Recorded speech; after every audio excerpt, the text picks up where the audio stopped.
You are about to learn one of the biggest secrets in the history of the world. It's a secret that has huge effects for everyone who lives on this planet. Most people can feel deep down that something isn't quite right with the world economy, but few know what it is. Gone are the days where a family can survive on just one paycheck. Every day it seems things are more and more out of control, yet only 1 in a million understand why. You are about to discover the system that is ultimately responsible for most of the inequality in our world today. The powers that be do not want you to know about this, as this system is what has kept them at the top of the financial food chain for the last 100 years. Learning this will change your life because it'll change the choices that you make. If enough people learn it, it'll change the world because it'll change the system. For this is the biggest hidden secret of money. Never in human history have so many been plundered by so few, and it's all accomplished through this, the biggest scam in the history of mankind.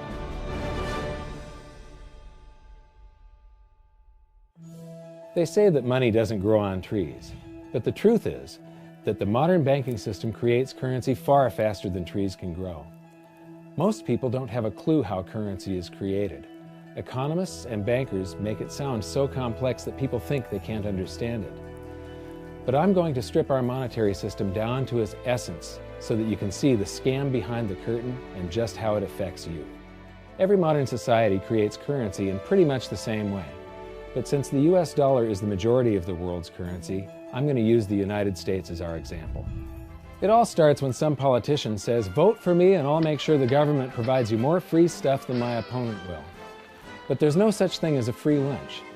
So to provide that supposedly free stuff, the politicians vote for the country to spend more than its income. This is called deficit spending. To pay for that deficit spending, the Treasury borrows currency by issuing a bond. So what's a bond? If you think about it, a bond is really nothing but a glorified IOU. It's a pretty piece of paper with numbers printed on it that says, "Loan me $1 trillion today, and I promise over a 10-year period I'm going to pay you back that $1 trillion plus interest." But what you need to understand is that Treasury bonds are our national debt. These glorified IOUs are to be paid back by you and I and our descendants through future taxation. Therefore, when the government issues a bond, it steals prosperity out of the future so that it can spend it today. The Treasury then holds a bond auction, and the world's largest banks show up and compete to buy part of our national debt and make a profit on it by earning interest. You'll notice that as we move through this process, the big banks are there, taking a cut every step of the way. This isn't by chance, as you'll see shortly. Then, through a shell game called open market operations, the banks get to sell some of those bonds to the Federal Reserve at a profit. To pay for the bonds, the Federal Reserve opens up its big old checkbook and writes bad, bogus, counterfeit checks that should bounce because they're drawn on an account that always has a zero balance. There isn't 1 penny in there. To quote from the Boston Federal Reserve, "When you or I write a check, there must be sufficient funds in our account to cover that check.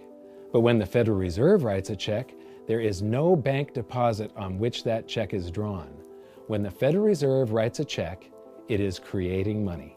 The Fed then hands those checks to the banks, and at this point, currency springs into existence. The banks then take that currency and buy more bonds at the next Treasury auction. But what is a check? A check is also an IOU. When you write a check, you're making a note that says, "Here's my IOU for cash. All you have to do is go to the bank and pick it up." Now, it's very, very important that you understand this process because we're going to come back later and show you the devastating effect this has on you. The Treasury issues IOUs, bonds. The banks then buy those IOUs with currency. The Federal Reserve then writes IOUs, checks, and hands them to the banks in exchange for the Treasury's IOUs, the bonds. And currency is created. So what's really happening is the Federal Reserve and the Treasury are just swapping IOUs, using the banks as middlemen, and abracadabra, presto, currency magically springs into existence. This process repeats and repeats over and over again, enriching the banks and indebting the public by raising the national debt.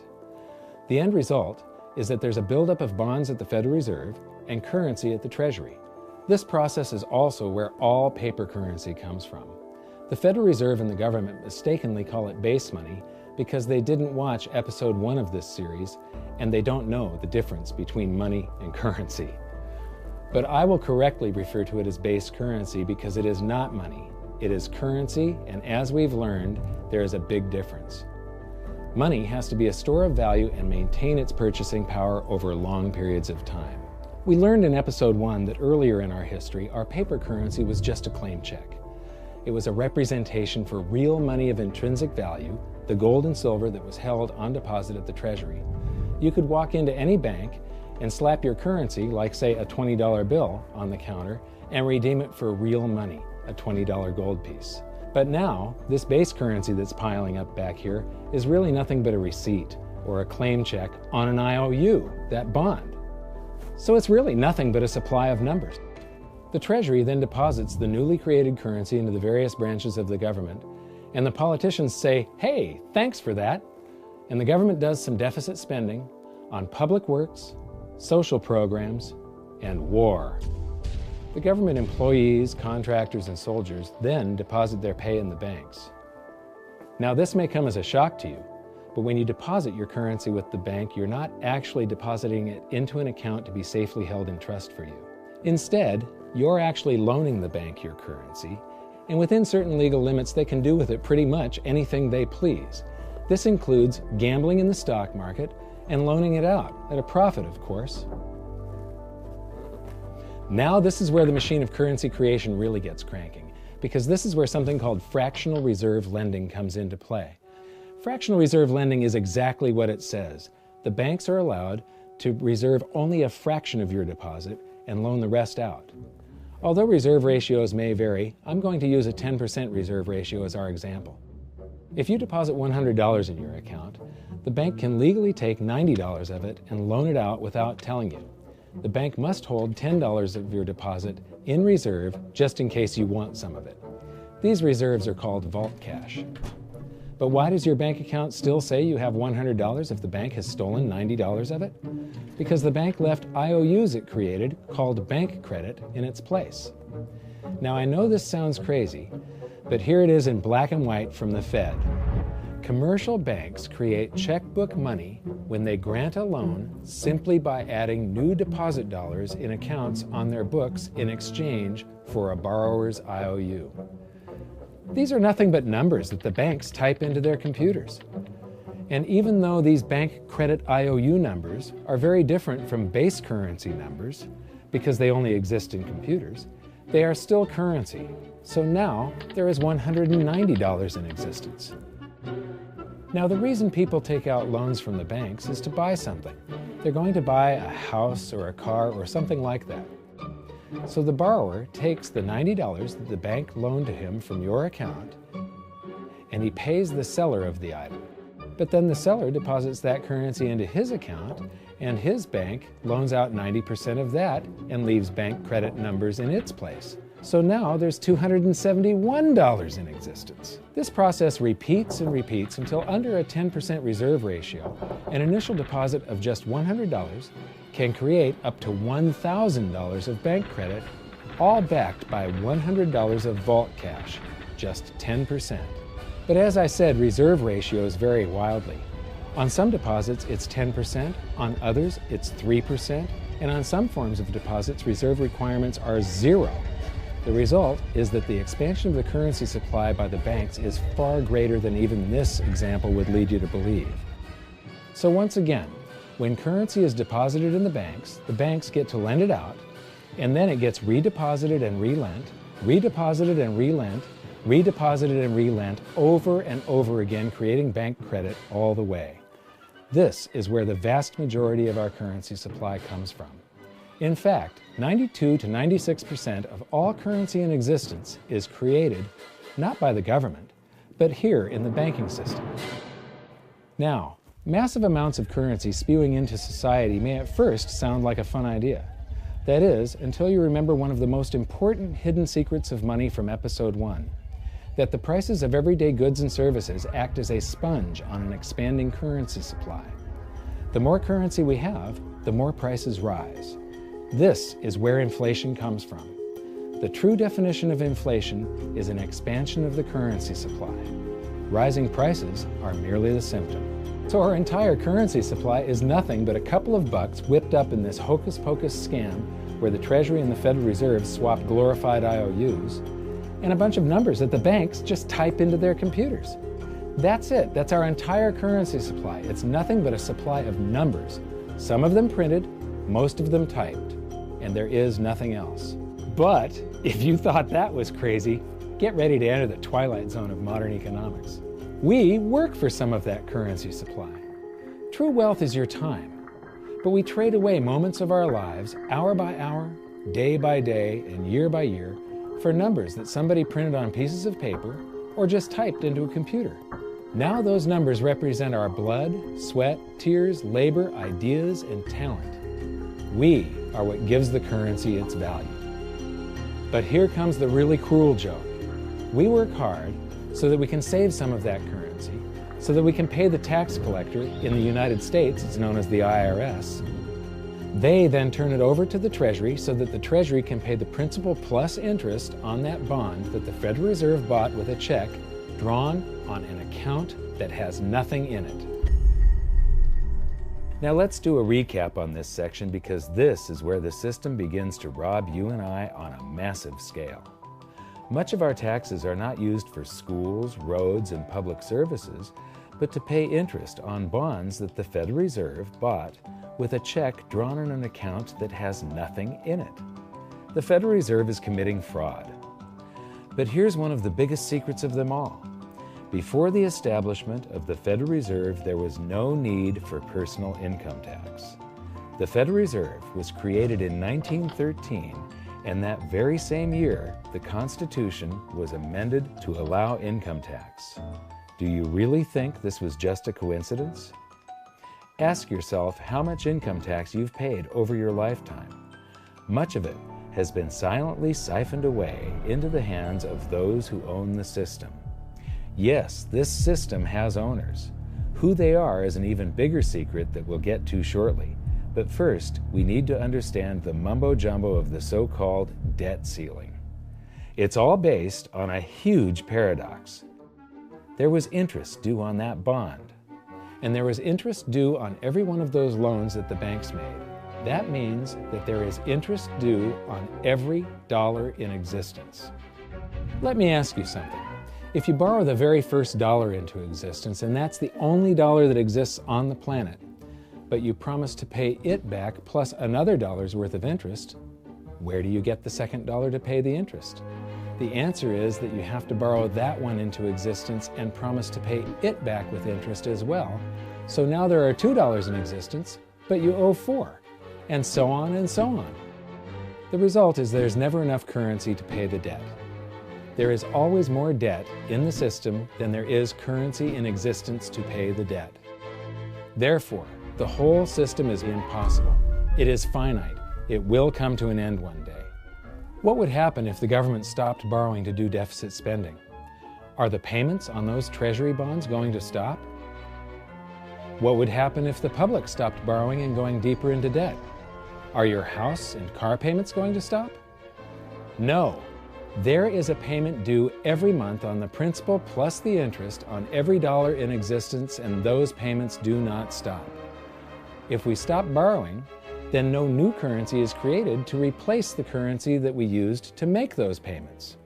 Whether you're making a payment on a loan or paying tax to make a payment on a bond, the portion of the payment that goes to pay off the principal extinguishes that portion of the debt. But the debt also extinguishes the currency. Currency and debt are like matter and antimatter. When they meet, they annihilate each other. If we just pay off the principal only on all the loans and bonds that exist, the entire currency supply just vanishes. So if we don't go deeper into debt every year, look what happens. The whole thing goes into a deflationary collapse under the weight of those payments. Politicians and pundits alike talk about balancing the budget, paying down the debt, and living within our means. They don't understand that that is deflationary. It is impossible to do under our current monetary system without collapsing the whole economy. This is why any talk of a debt ceiling is not only ridiculous, it's delusional. The system is designed to require ever-increasing levels of debt just to continue. And that's why politicians will always kick the can down the road and raise this so-called debt ceiling over and over again until the whole system finally collapses under its own weight. In other words, they don't want it to collapse on their watch. The Founding Fathers of the United States knew the dangers of central banking and fought to free themselves from this very thing. The Revolutionary War started out as a tax revolt, but now we must pay tax just to have a monetary system. Having just suffered through the hyperinflation of the continental dollar, which was printed into oblivion to finance the Revolutionary War, they understood the dangers of fiat currency and debt-based monetary systems. So to protect future generations from institutional theft and out-of-control government, they wrote into the Constitution that only gold and silver can be money for the simple fact that you can't print them. Our current system is not only unconstitutional, but it robs us of the liberty and prosperity our forefathers fought and died for. We are all feeling the effects of ignoring the Constitution right now. By forcing more currency into circulation, our purchasing power is diluted. Inflation is a slow and insidious stealth tax that is simply the result of this debt-based monetary system. This system empowers and benefits those who create the currency and receive it first, as they get to spend it into circulation before it has an effect on the economy. They're stealing purchasing power from you and transferring it to the banks and the government every hour of every day because of this false monetary system. And it's not like the people at the top don't know this. To quote the Federal Reserve, the decrease in purchasing power incurred by the holders of money due to inflation imparts gains to the issuers of money. This is a fraud. It is a pyramid scheme, it is a Ponzi scheme, it's a scam, and it's a lie. Our entire monetary system is nothing but a form of legalized theft. But here's the biggest con job of them all. The Federal Reserve is not federal, it has stockholders. There is no federal agency that has stockholders. What's a stockholder? A share of stock represents a percentage of ownership in a corporation. So the stockholders are the owners of that corporation. Therefore, the Federal Reserve is a private corporation with owners. And you can see it for yourself if you go to the Federal Reserve's website, and it will say, the stockholders receive an annual dividend of 6%. Now we know that the stock in the Federal Reserve was originally issued to the largest banks in the United States. But because of mergers and acquisitions through the years, you can't actually trace who owns the stock in the Federal Reserve. That's a very closely guarded secret. My guess would be that the owners are those primary dealers, the banks that get to make a profit by selling part of our national debt, those bonds, to the Federal Reserve, who buys them with a check from nothing. Then we pay tax to pay the principal and the interest on those bonds so that the Federal Reserve can pay the banks a 6% dividend. Don't be alarmed if you don't quite comprehend the deception of this system at first glance. Very few people do. It is purposely complex.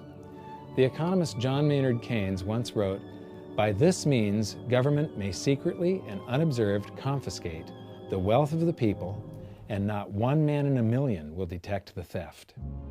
I believe that presented correctly, anyone can understand this system, regardless of how complex it is.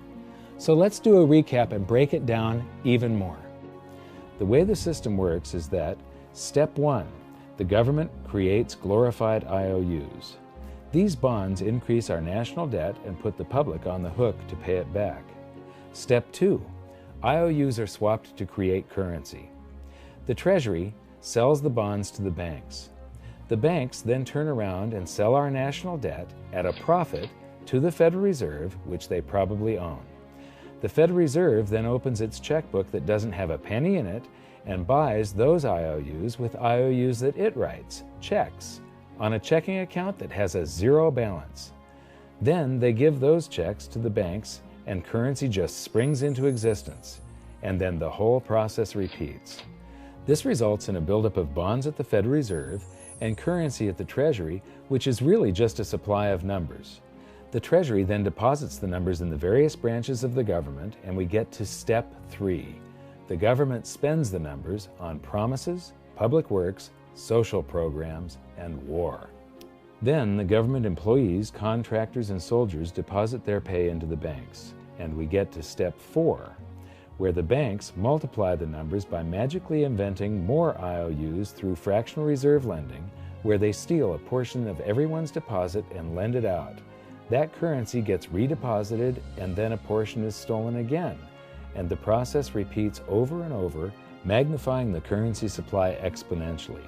Then we work for some of those numbers, which brings us to step 5, where our numbers are taxed. We pay tax to the IRS, who then turns our numbers over to the Treasury, so the Treasury can pay the principal plus the interest on bonds that were purchased by the Federal Reserve with a check from nothing. Then we get to step 6, the debt ceiling delusion. The system is designed to require ever-increasing levels of debt and will eventually collapse under its own weight because politicians always kick the can down the road. They don't want it to collapse on their watch. And finally, step 7, the secret owners take their cut. The world's largest banks own the Federal Reserve.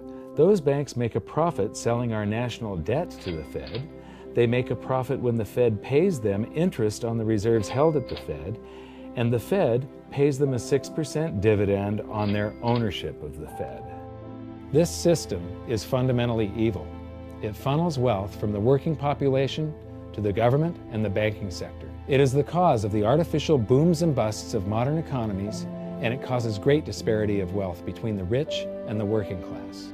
And it is only possible because we no longer use real money, we use currency. But worst of all, it is a form of enslavement.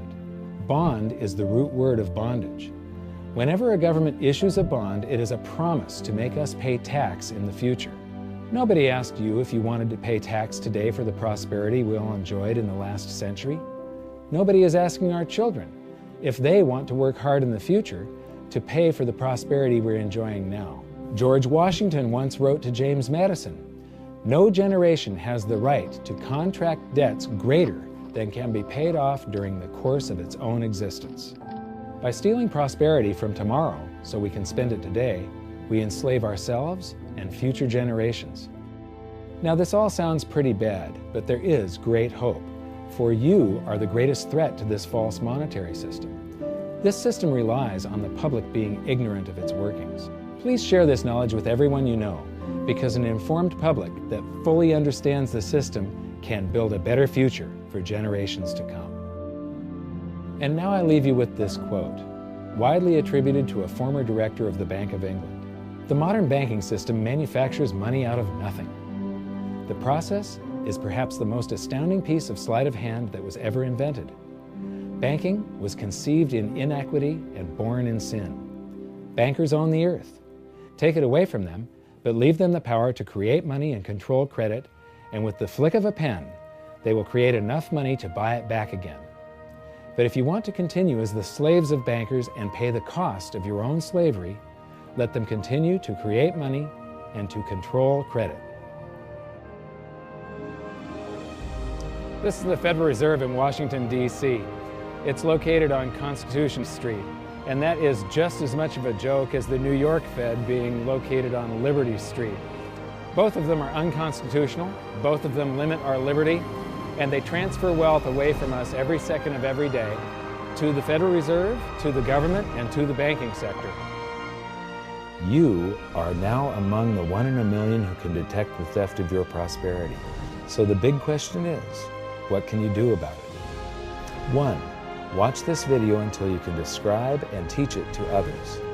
Those who understand this system can make preparations for its unavoidable collapse and protect themselves. History shows that those who don't will probably be wiped out. 2. Share this video with everyone, especially those you care about.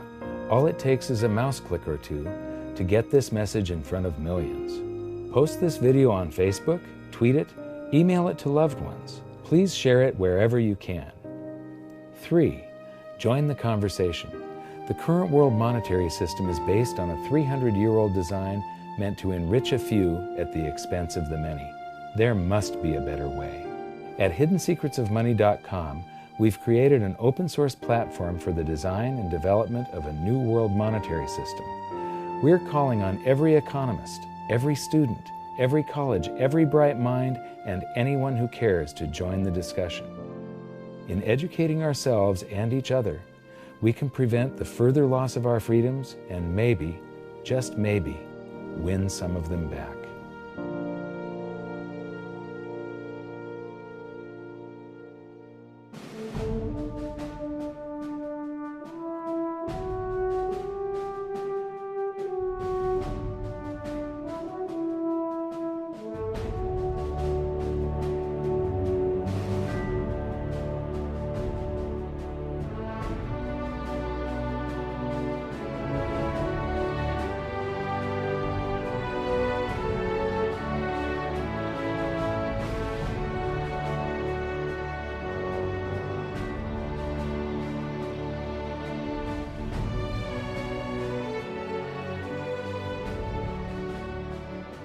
I think your episode 4 is very beneficial, very helpful. It's going to introduce these ideas to a lot of people, and like I've just been talking about, we have to change people's mind, and the more they understand it, the better. And I think we're at this point now where more people in the last several years, 4 or 5 years, have thought about the Fed than they ever have in the previous 95 years. So I think an explanation and diagrams to show it is very helpful, because quite frankly, they're not going to get it in their grade school. They're not going to get it in their high schools. They're not going to get it in college unless they're in a very rare circumstance to understand how this works. You know, for years before I got involved in really studying gold and some of the things I write and talk about today, I was a monetary economist for decades. You know, in your video, you talk about the primary dealers. I was chief counsel and chief credit officer, one of the largest primary dealers for 10 years. So I had an inside seat on the Treasury market and have the privilege of working with several former vice chairmen of the Board of Governors, Manley Johnson and David Mullins, going back to the 80s and 90s. So I'm very immersed in what you were talking about. And I thought it was extremely accurate, extremely clear.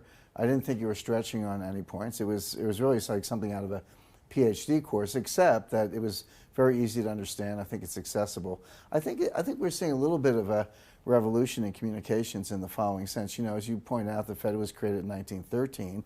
Well, in 1913, there was no web, there was no YouTube, no Twitter. There was really no one to kind of stand up and oppose the Fed or call them out, if you will, or really get into a discussion that everyday Americans could follow. That's not true now with social media and everything else. You can reach out to millions and tens of millions of people and tell them what's going on. I think you've done that. You've done it successfully. I applaud it. I think this is a great video. I look forward to seeing it again. I know millions of people will enjoy it. Well, as we know, the Federal Reserve believes it can create money out of thin air, not realize money is supposed to represent real products and services. And what people don't realize is when the Fed does that, in effect, as Keynes pointed out, it's a form of taxation. It's a form of confiscation. And because people don't see it, the politicos get away with it, but it also undermines social trust. It just is corrosive throughout society. We're going to have a lot of turmoil in the coming years, but it's going to be the kind of turmoil that leads to positive things. So don't despair. Get out there and fight, because the tide is going to turn. This is going to be the status last stand. Thank you. This episode of Mike Maloney's Hidden Secrets of Money was brought to you by GoldSilver.com and the new Silver Pegasus Round. To learn how to protect your family and turn the coming economic storms into opportunity, visit GoldSilver.com.